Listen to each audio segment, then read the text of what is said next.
नमस्कार। पूरा सच के साप्ताहिक प्रोग्राम में आपका स्वागत है।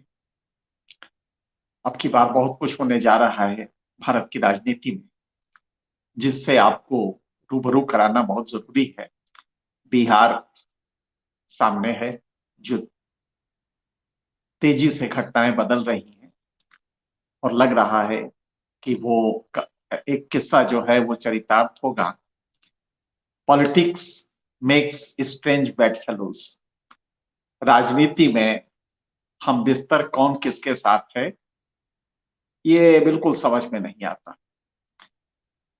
जो भी करवट ले राजनीति बिहार की, लेकिन इससे एक बात साफ है, जिस तरह से महाराष्ट्र में बीजेपी ने किया, जिस तरह से इन तमाम 8 वर्षों में राजनीतिक नैतिकता के हर मानदंडों को तोड़ा, ईडी भेज के, पैसे दे के, आपने देखा कि भी किस तरह से झारखंड में किस्सा हुआ, जिसमें कि असम के असम के मुखिया पे आरोप लगा कि वहां पे पार्टी तोड़ना चाहते हैं और सरकार गिरा के बीजेपी के साथ चाहते हैं कि दूसरे पार्टी के लोग आ जाएं, उसके लिए पैसे का लेन देन की बात आई। तो हर जो मूल्य थे पॉलिटिक्स के, वो नीचे आए। अब इसका नुकसान क्या होता है? हर चालाकी और धूर्तता में बहुत कम का अंतर होता है। बल्कि हम कई बार यूं कहते हैं कि राजनीति में जब धूर्तता सक्सेसफुल हो जाती है तो उसको चालाकी कहते हैं, और चालाकी जब असफल हो जाती है तो उसे हम धूर्तता का आरोप लेते हैं। तमाम आप बीजेपी के कंडक्ट को देखिए, किस तरह से रियल इशू से हटके कभी तिरंगा लगवाएंगे, कभी गो कोरोना गो कहेंगे, कभी ताज से कोरोना भगाएंगे। इस तरह का उत्सव धर्मिता करके आपको ये बताते हैं कि गवर्नेंस हो रहा है, और हम मुतासिर हो जाते हैं, एक बड़ा वर्ग मुतासिर हो जाता है। बिहार में नीतीश ने ये क्यों किया? ये जो आज स्थिति बनी है, ये आई क्यों? ये इसलिए नहीं आई कि नीतीश कोई सत्ता में नए सिरे से आना, सत्ता में तो थे ही वो, और सत्ता में वो बिहार के लगातार बने हुए हैं, कम सपोर्ट बेस के बावजूद सत्ता में बने हुए हैं। आखिर वजह क्या है? कभी आपने इसको गहराई से सोचा है कि नीतीश से मोदी इतना डरते क्यों, क्यों एकोमोडेट करते हैं? ये तो वो पार्टी है जो अपने विस्तारवादी सिद्धांत के तहत जो भी इसके साथ आया उसको हजम कर गई। आज कोई डर से आना नहीं चाहता साथ में। आपने शिवसेना की हालत देखी, आज वो मुंबई में भी अपने अस्तित्व के लिए लड़ रही है, और बीजेपी का एक्सपेंशन हो रहा है। तो हर पॉलिटिकल पार्टी अब नजदीक आने से डरने लगी है कि इसके नो होल्ड्स बार्ड की लड़ाई ये लड़ती है, और ये कोई भी मूल्य और रिश्ता नहीं निभाती। बिहार में क्यों नीतीश की कम सीटें आने पे भी मुख्यमंत्री बना, इसके पीछे एक बड़ा राज है, जो राज हम आपको थोड़ी देर में बताएंगे। लेकिन इस समय बिहार में हुआ क्या? महाराष्ट्र की स्थिति आपने देखी, किस तरह से बड़ी खूबसूरती से एक सरकार बनी थी और उसको हजम कर गए। अन्य राज्यों में आपने उत्तराखंड का किस्सा देखा, तमाम देखा, गोवा में देखा, ये सब आप लगातार देख रहे हैं। जेपी नड्डा का ये कहना कि हम लोग अगर अपनी विचारधारा पे कायम रहे तो क्षेत्रीय पार्टियां खत्म हो जाएंगी,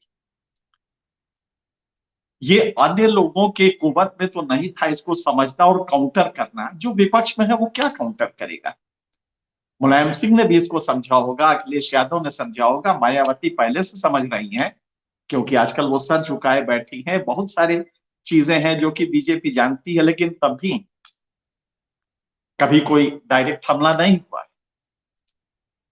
इसकी वजह ये है कि सत्ता में जो बैठा है उसको लगा कि अच्छा तो अब ये करने जा रहे हैं, और उसके सिंबल्स क्या है? आरसीपी अचानक बीजेपी के इतने करीब आ जाते हैं कि मंत्री बनाए जाते हैं, जबकि मंत्री नीतीश नहीं चाहते थे उनको कि केंद्र में जाके उनके बीजेपी के गोद में बैठे। आरसीपी की कास्ट वही है जो नीतीश की। चिराग पासवान का किस्सा आपको याद होगा। चिराग पासवान को एक पैरेलल खड़ा किया गया जिसने नीतीश को डैमेज ही कर दिया। तो नीतीश को वो दर्द था और बीजेपी ने किया। इसमें कोई बहुत अभी आपने देखा कि जब मुर्मू राष्ट्रपति की चुनाव की वो हो रही थी, उम्मीदवार बनी थी, तो उस समय एनडीए की मीटिंग हुई और उसमें चिराग पासवान को बुलाया गया, जबकि वो एनडीए में नहीं है।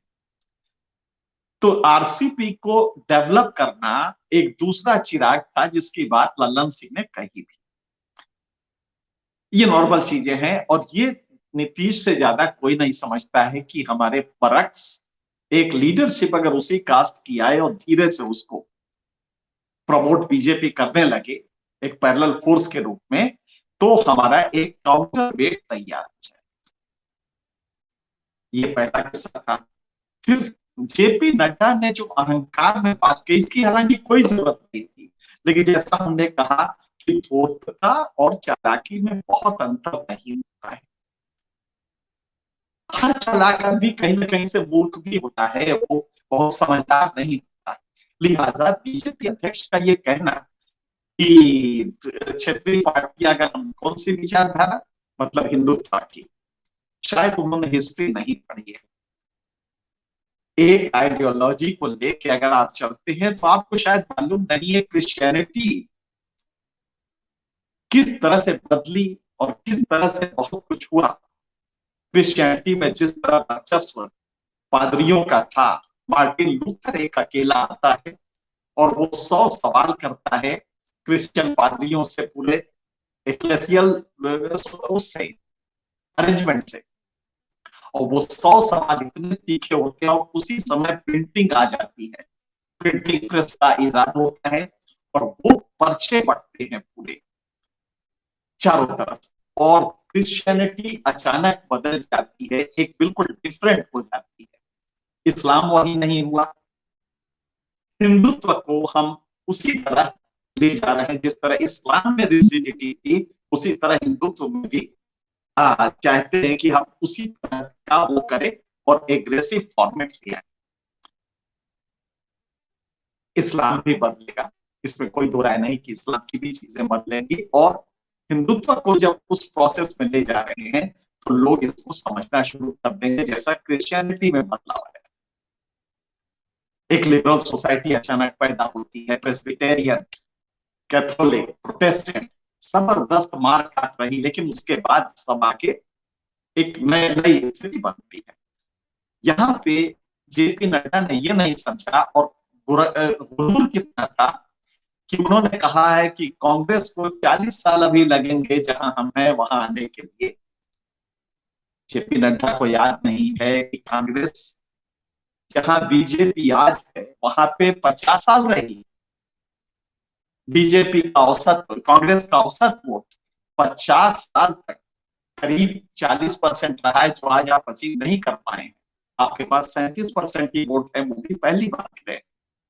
इतना गुरु कांग्रेस 50 साल रही है इस स्टेज पे, आपसे बेहतर स्टेज पे, और आपको ये गुरु है कि एक बार आपको 36-37% वोट मिलते हैं तो आप बताते हैं कि कांग्रेस 40 साल अभी नहीं आएगी और क्षेत्रीय पार्टियां खत्म हो जाएंगी। आप ये जो हिंदुत्व को शाश्वत भाव समझ रहे हैं और हिंदुइज्म की पॉलिटिक्स, ये जो आप इस पॉलिटिक्स को समझ रहे हैं कि ये परमानेंट रहेगी, लोग रेशनलाइज करते हैं, और जिस ब्रांड की आप हिंदुत्व करते हैं शायद लोगों को बहुत जल्दी समझ में आ जाएगा कि इसका कुल मकसद होता है सत्ता में आना, और उसके लिए तिरंगा फहरवाएंगे, टॉर्च जलवाएंगे, गो कोरोना गो करेंगे और ये सब तमाशे करेंगे, गवर्नेंस के नाम पे वो ये सब करते रहेंगे। तो बिहार में आते हैं वापस। बिहार का ये किस्सा हुआ कि आपने आरसीपी को पैरेलल खड़ा किया, उन्हीं की पार्टी का, उन्हीं का आदमी, लेकिन आपका वो इकलौता नजदीकी बन जाता है। फिर आपने चिराग पासवान को मजबूत रखा, अभी भी वो बदस्तूर कायम है, पॉलिटिक्स में उसी तरह से कायम है। और अब आप कोशिश ये कर रहे हैं कि किसी तरह नीतीश की पार्टी को तोड़ दें। आरसीपी को दरअसल छोड़ा गया है इसलिए, जो बहुत कम लोग जानते हैं, कि किसी तरह से जेडीयू को तोड़ दें। और जेडीयू तोड़ने के लिए जो प्रोसेस आपने महाराष्ट्र में लगाया था, वही प्रोसेस आप यहां लगाना चाहते थे। खैर, वो मुमकिन नहीं हुआ। नीतीश कुमार ने जो पलटवार किया वो ज्यादा पावरफुल था। उसकी वजह क्या है? नीतीश कुमार से मोदी काफी डरते। एक अकेला अगर इंडियन पॉलिटिक्स में कोई व्यक्ति है जो चालाकी और जिसको की पॉलिटिकल एस्ट्यूटनेस, जिसको हिंदी में शायद बुर्ता भी कह सकते हैं, में मैच करता है बीजेपी के लीडरशिप से, तो वो नीतीश कुमार है। हर पैरामीटर पे वो इस समय बीजेपी लीडरशिप के बरक्स ज्यादा ताकत से खड़े होते हैं। वो चालाकी जितनी भी होती है वो सब नीतीश को आती है। 1 मिनट में पार्टी बदल देना, 1 मिनट में पाला बदल देना, 1 मिनट में। और इसके बरक्स पैरेलल इमेज रखना, एक ऐसा इमेज जो गलती से कांग्रेस की किसी जमाने में होती थी, आज अनअसेलेबल इमेज है। जो वाजपेयी की टेफ्लॉन इमेज होती थी, वो नीतीश की है। नीतीश से मुसलमान भी खुश रहता है, नीतीश से अपर कास्ट भी खुश है, नीतीश से उनकी अपनी जाति तो खुश नहीं है। तो ये एक प्लस पॉइंट नीतीश ने बड़ी खूबसूरती से कार्व आउट किया। मोदी डरते क्यों हैं? इतना डरते हैं कि नेशनल एग्जीक्यूटिव की मीटिंग थी, मोदी को उसमें शिरकत करनी थी। नीतीश ने कह दिया कि ये नहीं आएंगे। और आप ताज्जुब करेंगे कि जो दावत दिया था, वो दावत नीतीश ने कैंसिल कर दिया। कहा कि नहीं नहीं, आप लोग नहीं आएंगे हमारे यहाँ। आप जरा सोचिए अपमान का ये लेवल। उसको भी बर्दाश्त किया।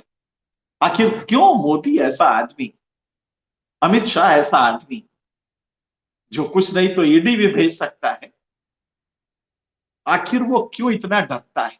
उसकी वजह बड़ी वैलिड है। वजह ये है कि नीतीश की अनअसेलेबल इमेज है। आप किसी भी उस पे जाएं, जैसे कि एक तरफ हार्ड कोर हिंदुत्व की इमेज बीजेपी लीडरशिप रखती है, नीतीश की कोई भी ऐसी ब्रांडेड इमेज नहीं है। दूसरा, नॉर्थ इंडिया में सबसे एक्सेप्टेबल लीडर। तीसरा, साउथ में भी उनकी एक्सेप्टेबिलिटी, जब भी कभी मोदी के बरअक्स खड़ा करने की बात आएगी, तो वो डीएमके हो, टीआरएस हो, एक स्वर में कह सकते हैं। और मुझे नहीं लगता कि ममता भी को भी इससे गुरेज होगा। अब आती है बात कांग्रेस की, जिसके 12 करोड़ वोट हैं पिछले चुनाव में। कांग्रेस इसको कैसे लेगी? आप देख रहे हैं कि कांग्रेस की सोनिया गांधी से उनकी बात हुई है। आज कांग्रेस बुरी स्थिति में है। अगर ज्वाइंट अपोजिशन का कोई फोरम बने, तो उसमें सोनिया गांधी के साथ जो कुछ हो रहा है, सरकार कर रही है, ईडी के नाम पे, नेशनल हेराल्ड केस के नाम पे, उसमें सोनिया गांधी को भी ये समझना पड़ेगा कि एक कॉन्सेंसस लीडर खड़ा करना जरूरी है। और वो कांग्रेस नहीं हो पाएगी। होना चाहिए, 12 करोड़ वोट है। किसी भी नीतीश के, किसी भी लालू के, किसी भी मायावती के, या पूरे देश का कोई भी रीजनल पार्टी नहीं है जो आसपास भी हो। जो हाईएस्ट वोट होते हैं 2.5 करोड़, वो है यूपी की पार्टी के, मुलायम सिंह की पार्टी के। तो आप समझ सकते हैं कि कोई भी कांग्रेस के मुकाबले नहीं है। लेकिन कांग्रेस को ये सेक्रीफाइस करनी पड़ेगी, उसी तरह जैसे बीजेपी ने महाराष्ट्र में सेक्रीफाइस किया, पार्टी तोड़ दी। पार्टी तोड़ती शिवसेना को नेस्तनाबूद करने के प्रोसेस में ला दिया, और एक अननोन एकनाथ शिंदे को खड़ा कर दिया, चीफ मिनिस्टर भी बना दिया। बिहार में मोदी के पास कम सीटें हैं, आधी सीटें हैं लगभग, लेकिन फिर भी चीफ मिनिस्टर बनाया। वो समझ रहे थे कि हम नीतीश को खा जाएंगे इसी तरह से, लेकिन वो नहीं होया। पलटवार ज्यादा गहरा रहा। अब यहां पे देखना क्या है? अगर कांग्रेस ये एक्सेप्ट कर ले कि नीतीश कॉन्सेंसस कैंडिडेट अपोजिशन के हैं, ये सेक्रीफाइस उसको करनी पड़ेगी, क्योंकि कांग्रेस के साथ ममता नहीं आएगी, कांग्रेस के साथ बहुत सारी पार्टीज हैं जो नहीं जाएंगी, तो कांग्रेस को ये वल्नरेबिलिटी समझनी पड़ेगी। ऐसे में नीतीश को, और ये कहना गलत है कि नीतीश अब 70 साल के हो गए हैं लिहाजा 70 साल से ज्यादा के हो गए लिहाजा पॉलिटिकल एम्बिशन नहीं है। ये एम्बिशन ऐसा होता है कि किसी के लिए भी, और जानते हैं कि हिंदुओं में तो ये भी कहा जाता है कि आदमी जितना भी वृद्ध होता है, जितना भी भगवान के करीब जाने की स्थिति में होता है, उतनी ही उसकी लालसा बढ़ जाती है, पदलोलुपता बढ़ जाती है, और भी चीजें बढ़ जाती हैं इच्छा को लेके। तो ये आप समझ सकते हैं कि नीतीश में अभी भी वो इच्छा है, और नीतीश मोदी को काउंटर करने के लिए कुछ भी करने को तैयार है। लिहाजा इस समय जरूरत है कि कांग्रेस इस बात को मान ले कि नीतीश कॉन्सेंसस, और ये बात मोदी को मालूम है कि जिस दिन नीतीश नेशनल लीडरशिप में उभर के आएंगे, उस दिन मोदी को एक बड़ा चैलेंज मिलेगा, बड़ा अपोजिशन, कोऑर्डिनेटेड अपोजिशन मिलेगा, और वो मोदी के लिए एक काउंटर वेट बहुत पावरफुल होगा। मोदी को उसको झेलना शायद मुश्किल पड़े, क्योंकि आज बिहार की जो स्थिति बन रही है, इसके बाद लगातार बीजेपी का देश में करीब मुश्किल से 50% लोगों में ही शासन कर पाई है, बाकी में अन्य पार्टियां हैं। तो आप समझ सकते हैं कि मोदी के लिए ये चैलेंज है। और एक बात और इसमें है, जेपी नड्डा का गुरूर, अहंकार जो बना है, वो अज्ञानता और इतिहास को न जानने की वजह से। हर्षमैन की एक बड़ी मकबूल किताब है, जो कि न केवल मार्केटिंग में बल्कि समाज शास्त्री भी पढ़ते हैं और उसको आप्त वचन की तरह लेते हैं। वो किताब है, और उसको यूं समझिए कि आज 50 साल हो गए उसको लिखे हुए, लेकिन आज भी उतना ही वो पावरफुल माना जाता है। उसका नाम है exit, voice and loyalty. Market में, पॉलिटिकल पार्टीज में, समाज में किस तरह से अगर सत्ता या मैनेजमेंट रेलेवेंट नहीं होती, तो किस तरह से उसको खारिज किया जाता है, उसके दो तरीके हैं। एग्जिट कर जाती है, जैसे आप किसी कोई प्रोडक्ट किसी का आपको खराब मिला, आपने एक सामान खरीदा, वो घटिया निकला, अगली बार आप उस दुकानदार के पास नहीं जाएंगे, वो प्रोडक्ट नहीं खरीदेंगे। ये एग्जिट का प्रोसेस है। किसी मॉल में अगर आपको माहौल अच्छा नहीं लगा, तो उस मॉल में आप जाना बंद कर देंगे, कहीं और जाएंगे। आप शिकायत करने नहीं जाएंगे, आप वो प्रोडक्ट ही छोड़ देंगे, वो मॉल छोड़ देंगे। पॉलिटिकल पार्टीज का भी यही है कि अगर पॉलिटिकल पार्टीज का समाज के प्रति रेलेवेंस नहीं है, तो जनता किसी और पॉलिटिकल पार्टी पे जाती है, क्योंकि उसके पास ये रूट खुला हुआ है एग्जिट का। कंप्लेंट का रूट होता है पॉलिटिकल पार्टीज में, जो आपका कार्यकर्ता होता है, वो शुरू में कंप्लेंट करता है। अगर वो कंप्लेंट अनसुनी हो जाती है, तो वो एग्जिट का रास्ता देखता है। बीजेपी में वो स्टोन वॉल हो गया है, आपको पास कंप्लेंट की सुविधा नहीं है, लिहाजा एक बड़ा वर्ग है जो एग्जिट के रास्ते तलाश रहा है। अब यहां पे एग्जिट के रास्ते तलाश रहा है, तो एक पावरफुल उसके पास विकल्प होना चाहिए जहां वो जा सके। वो एग्जिट का जो विकल्प है, अगर नीतीश एक कॉन्सेंसस कैंडिडेट अपोजिशन के निकलते हैं, तो नया फॉर्मेशन बनेगा, और उसमें आप देखेंगे कि जनता का जो वोटर है, आज आप जानते हैं कि भारत में 100 करोड़ वोटर हैं, अगर लेटेस्ट लिया जाए तो करीब 100 करोड़ वोटर हैं। बीजेपी को मिलता कितना वोट है? इस पूरी बुलंदी पे सिर्फ 37% की तो वोट मिले हैं ना। जितने वोट पड़े हैं उसमें से 37%, 37% of the total votes polled. और पोल कितने होते हैं? 60% पोल होते हैं। तो एक्चुअल टर्म्स में आप देखेंगे तो ये 18% ही पॉपुलेशन का होता है। टोटल वोट कितने मिले हैं? 23 करोड़ मिले हैं। कांग्रेस को 12 करोड़ मिले हैं, जबकि कांग्रेस गर्दिश में है। तो ये जो 23 करोड़ वोट मिले हैं, इसके अलावा जो वोटर है, जिसकी संख्या करीब 70 करोड़ है, 70-75 करोड़ है, वो कहां है? मोदी को ये और जेपी नड्डा को अगर ये समझ में आ जाए कि ये जो आप हिंदुत्व की विचारधारा लेके घूम रहे हैं, इससे ऊबने लगेगा कुछ दिन बाद। और बहुत दिनों तक ये झंडा दिखा के घर पे तिरंगा फहराओ, राष्ट्रवाद करो, अखलाक को मारो, पहलू खां को मारो, इसको लेके अगर आप समझते हैं कि हिंदू शाश्वत भाव में आपके साथ रहेगा और 40 साल कांग्रेस को लगना पड़ेगा, तो ये आपको गलतफहमी है। ये चुटकियों में बदलता है और जन भाव आपके हिंदुत्व को कभी भी खारिज कर सकता है, जो ब्रांड आपकी है, अगर आप इस फंडामेंटल को समझ लें। लेकिन बीजेपी समझने को तैयार नहीं है। अब यहां जनता की बात आती है कि जनता ये झुंझुना कितने दिन लेगी। ये जो आप तिरंगा दिखा के नाटक कर रहे हैं, वो गवर्नेंस चाहती, रियल गवर्नेंस। उस गवर्नेंस में आपके पास कुछ भी ऐसा नहीं है। आपके सारे प्रोग्राम फेल हो गए। कोई प्रोग्राम, आपने फसल बीमा योजना शुरू की, फेल हो गया आपका। आपने मेक इन इंडिया शुरू किया, वो फेल हो गया। आपने स्किल इंडिया शुरू किया, फेल हो गया। तो नतीजा ये है कि आपकी योजनाएं सारी फेल हो गई। अब आप उसको हर तीसरे दिन कभी झंडा दिखा देंगे, कभी कपड़े नए पहनवा देंगे, और ये उत्सव धर्मिता से आप चाहेंगे कि गवर्नेंस का पैरेलल एक डेवलप करे। यहीं पे हर्षमैन की बात आती है कि जनता के बाद वो एग्जिट बहुत आसान है। बस यही है कि एग्जिट करे तो जाए कहां। इसके लिए मोदी का जो डर है कि नीतीश कुमार अगर इसको इनको खुला छोड़ दिया गया, अगर बिहार से ये निकल गए, तो फिर ये consensus candidate BJP Congress opposition के बन सकते हैं। और अगर वो बनेंगे तो साउथ इंडिया की पार्टीज भी नीतीश के साथ होंगी, इवन नवीन भी हो सकते हैं। नवीन पटनायक से लेके एक बड़ा वर्ग होगा। और ये ईडी का जो है, इसका भी एक पेज है। नीतीश कुमार के पास भी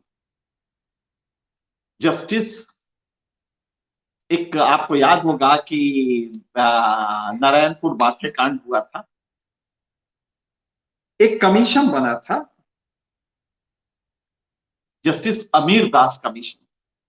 अमीर दास कमीशन की रिपोर्ट में भाजपा के बड़े लोगों का नाम था, जो उस जमाने में मंत्री भी थे, और संघ के भी कुछ लोगों का नाम था, जिन्होंने रणवीर सेना को समर्थन दिया था, जिसने कि 56 दलितों को मारा था। उसमें वो रिपोर्ट दबा दी गई, वो कमीशन खत्म कर दिया गया। यहां तक कि जस्टिस अमीर दास के खिलाफ मुकदमा करने की बात भी बीजेपी वालों ने की। जस्टिस अमीर दास ने भी पब्लिकली कहा कि हमने उसमें ये पाया अपने कमीशन अपने रिपोर्ट में कि बीजेपी का एक बड़ा वर्ग है जो उनको सपोर्ट कर रहा था। जैसे ही इस रिपोर्ट के आधार पे नीतीश कुमार के पास ये ट्रम्प कार्ड है, जब भी चाहे उसको लेके, अगर आप ईडी भेजते हैं तो इधर से पुलिस आपको भी गिरफ्तार, आपके बड़े नेता उसमें फंसेंगे। तो लिहाजा ये काउंटर वेट नीतीश के पास हमेशा रहा है। और ये जब भी चाहेंगे वो अमीर दास कमीशन की रिपोर्ट खोल के बैठ जाएंगे। आपको याद होगा कि यही 11 साल पहले, आपको याद होगा कि अभी जिस तरह से सेना के एक लीडर के खिलाफ, जिसको कि जेल में डाल दिया गया है, ईडी ने मुकदमा कायम किया कि 11 में 2006 से आपने क्या क्या किया। ये ब्रह्म ज्ञान उनको 11 साल बाद आता है। तो नीतीश को भी ये ब्रह्म ज्ञान आ सकता है कि किस तरह से दलितों को की हत्या की गई, और उस समय ये बीजेपी के लोग इन्वॉल्व थे। ये बात वो कमीशन की रिपोर्ट में है। तो एक ट्रम्प कार्ड उनके पास भी है। शायद ये एक बड़ा डर है। लिहाजा कुल मिला के नीतीश कुमार मोदी के मैच है हर तरह से। हर जो पैरामीटर है पॉलिटिक्स में, जिस तरह के पैरामीटर होते हैं, उसमें नीतीश कुमार के मैच अगर कोई एक व्यक्ति है तो वो है मोदी के। अगर कोई एक व्यक्ति मैच है तो वो है नीतीश कुमार। लिहाजा मोदी को ये डर है, और मुझे लगता है कि ये डर मुकम्मल हो जाएगा। इसकी एक ही शर्त है, कांग्रेस इस बात को समझे कि इस समय जरूरत है कि नीतीश कुमार को एक कॉन्सेंसस कैंडिडेट के रूप में इमर्ज कराया जाए। और अगर ये हो गया तो मोदी के लिए जेपी नड्डा का जो स्टेटमेंट है वो खुद एक कब्र बन जाएगा, जो पॉलिटिकल कब्र होता है, क्योंकि ये नड्डा का स्टेटमेंट इतना अहंकार भरा है, जिसको कि शायद उन्होंने कुछ भी नहीं देखा कि क्षेत्रीय दल किस आधार पे है, किस तरह बीजेपी आज भी बिहार में 23% पे ही सिमटी हुई है। बीजेपी इस समय भी आंध्र प्रदेश में इमर्ज नहीं कर पाई, बीजेपी बंगाल में इमर्ज नहीं कर पाई। तो तमाम ये इसकी वजह क्या है? इसके सोशल कॉजेज हैं। बिहार में जातिवाद अभी भी जिस तरह है, उस पर हिंदुत्व भारी नहीं पड़ पा रहा है। आपका जो छद्म हिंदुत्व है, जिसका नाटक आप करते हैं, और जो नीतीश की नाराजगी का एक और कारण था कि जो पसमानदा मुसलमानों के लिए प्राइम मिनिस्टर ने 3 दिन पहले कहा, वो मुसलमानों में एक बेजो इनकी प्रैक्टिस है कि जातिवाद, जाति में उपजाति ला देंगे, उपजाति में कुछ और ला देंगे। तो ये जो पसमानदा मुसलमान का किया था, ये भी बिहार को एम करके किया गया था, क्योंकि वहां पे पसमानदा मुसलमान का मूवमेंट पहले से चल रहा है। तो नीतीश ये जानते थे कि इससे ये पॉलिटिकली अपने को मजबूत करना चाहते हैं, क्योंकि अगर वो मुस्लिम वोट्स डिवाइड होंगे तो उसका भी फायदा बीजेपी को मिलेगा। बहरहाल कुल मिला के ये है कि इस समय मोदी के लिए नीतीश जो कुछ भी कर रहे हैं, वो सिर्फ बिहार का आयाम नहीं है, उसका राष्ट्रीय परिप्रेक्ष्य है, राष्ट्रीय आयाम है। और अगर कांग्रेस भी इसको पूरी तरह समझ ले, तो मेरे ख्याल से मोदी के लिए 2024 एक बड़ी चुनौती बनेगा। इस हफ्ते इतना ही, अगले हफ्ते हम पूरा सच में किसी और मुद्दे पे आपसे चर्चा करेंगे। तब तक के लिए सत्य हिंदी का ऐप डाउनलोड करें गूगल प्ले स्टोर पर।